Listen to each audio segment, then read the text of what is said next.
Ethan Hayes was a 17-year-old living in the small, quiet town of Brookfield, a bright student with a promising future. Ethan's life took a dark turn when his father lost his job and began drinking heavily. The once stable household became a battleground, with Ethan caught in the crossfire of his parents' escalating arguments. Feeling powerless and desperate for an escape, Ethan fell in with a group of older boys who promised him an easy way out through petty crimes. It started small, shoplifting and vandalism, but quickly escalated. Ethan found a dangerous thrill in the criminal underworld, and the sense of belonging it gave him was intoxicating. His grades plummeted, and he began skipping school regularly. His mother's pleas and teachers' warnings fell on deaf ears. Ethan was into deep. One night, Ethan and his crew planned to rob a local convenience store. The plan seemed foolproof, until it wasn't. The store owner, Mr. Jacobs, was a retired police officer who recognized Ethan from the neighborhood. Startled and desperate, Ethan pulled out the gun he had brought for intimidation. In the ensuing struggle,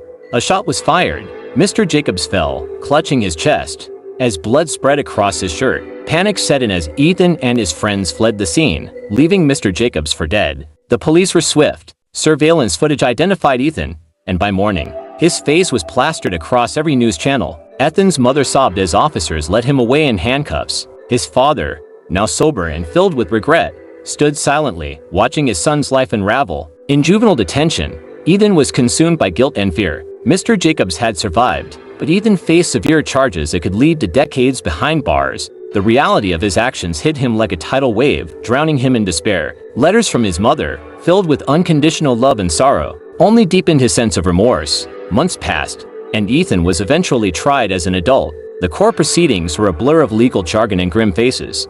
When the verdict came, guilty of attempted murder and armed robbery, Ethan felt a strange mix of relief and resignation. His life as he knew it was over. In prison, Ethan tried to find redemption. He took classes, joined a mentorship program, and even began to write, hoping his story could deter others from making his mistakes. But the weight of his past and the stark reality of his present were inescapable. His once bright future had been snuffed out by a single, reckless decision. One cold, gray morning, the guards found Ethan unresponsive in his cell. An overdose, they said. An escape from a life he could no longer bear. As the news reached his family, Brookfield mourned the tragic end of a boy who had once been full of promise, but was ultimately undone by the choices he made in a moment of weakness.